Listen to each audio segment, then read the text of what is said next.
Hello and welcome to the video. This is a first look unboxing and build of this thing here. Now this is the newly updated H-King Skysword 70mm EDF jet. It has a 40-inch wingspan, has a 70mm EDF in the back to power it. Now you've probably seen this in lots of videos. I know when it first came out I was interested in getting one but didn't pull the trigger. But this is the new updated version that has just come out. Now just a couple of things on the specs first of all. So wingspan is 990mm, so just a fraction under a meter. Length is about 1.3 meters. Flying weight has increased a little bit from the original version. So the original version was about 200 grams lighter. This is about 1950 grams. The motor has changed as well. The kV has dropped a little bit from the original version down to 2400 kV. Still a 2842 brushless motor running the EDF 12 bladed fan. The ESC has been increased in size as well, from the original 60 amps to a whopping 80 amp ESC in this, and everything else is very similar. To get this thing in the air, you're going to need a 6S 3300 mAh pack, and you're going to need a 6-channel radio transmitter and receiver. Apart from those changes, everything else is very similar. The big news here is that this latest version has been beefed up to run on 6S LiPo batteries, so it's going to be faster than the original version. Couple of highlights here. I'm impressed with the way it's gone together. I'll show you all that in a minute and how it comes out the box. It's all bolt and screw construction, no glue, which I'm a big fan of. Helps getting spares and replacing parts that you break and bend an awful lot easier. Has 3-point landing gear. It does feature flaps, which I wasn't expecting, navigation lights on the ends of the wings, and the wings themselves are actually pluggable. But let me show you how this thing comes in the box. The original versions, there was a blue and an orange as well. The orange one was the one I really wanted, but it's not yet out in this new upgraded 6S capable version. There's only the pink and the yellow, so I've gone for the yellow. This is the battery I'm going to be using here, one of the Turnigy Nanotech's 3000 mAh 6S packs with an XT90 connector. All the big packs seem to have this on there now. The box itself is relatively basic, just the one sticker on the top, and then when you take it off you've got access to all the goodies. This is genuinely the first time that I've taken this out the box. I'm shooting this as I'm actually doing it. There's an awful lot of tape and foam and supports in this thing, making sure that everything isn't damaged in transit. So you are going to have to need a very sharp knife and just take your time and work your way through all the little bits of sellotape and all the little bits of foam to get the first two pieces out of the box. And those are the two wings. Now the wings themselves come fully pre-installed. You have the control horns, the landing gear, the servos, everything there as well. The only thing you need to do is really install the linkages.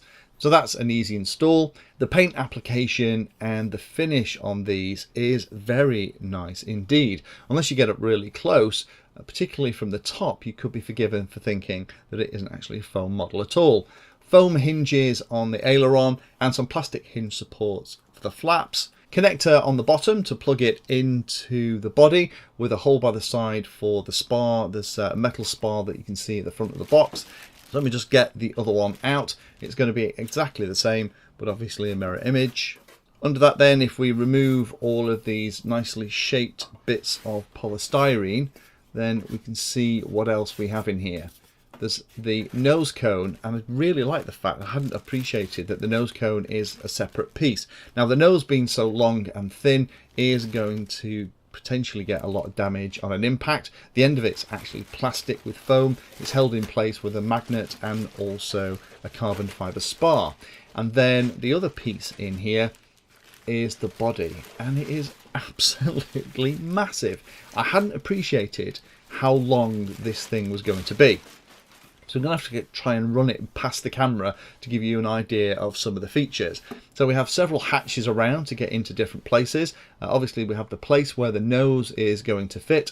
Huge vents at the side to feed that 70mm EDF fan at the back. You can see we've got the rudder. Everything is foam hinges. There's also the connectors on the top for the elevator. So let me grab that out of the box, again underneath another protective piece of foam, and this is the horizontal stabilizer that goes on top of the wing that has two separate servos in it for the elevator. And this is big enough on its own, it almost makes you want to put a little motor on this and fly this around as a little wing, because it's almost big enough to be a little model in its own right. Again, paint application is very nice and very pretty, the colour scheme is great, and foam hinges. Last couple of things in the box, we have the metal spar that goes through the middle of the body when you install the wings to keep everything nice and stiff, and then we have a little bag of bits in the back corner which has all the connection rods and the screws and things that you're going to need to put it together.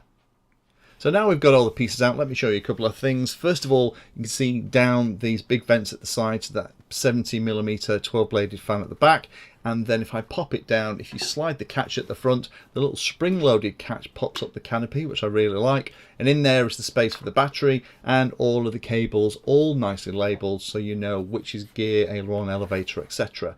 I really like the way that that's done. That's a really cute touch, the way that springs forward. Installing the nose cone is just a case of locating the carbon fibre rod and pushing it into place, and then the magnets that's in there holds it into position.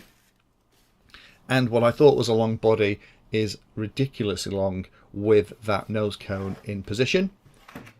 Just in front of where the metal spar is, there's a whole little box full of all of the connections. So all the connections go into this box, and then the leads to the receiver go from there.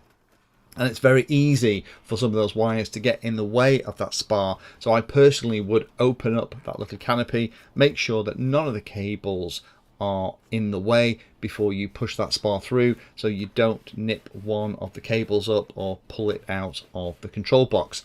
Also, while you've got the bottom open, I'd also double check that all of the connections in that control box are nice and snug as well, and nothing has moved, because one of my aileron servos had become a little loose.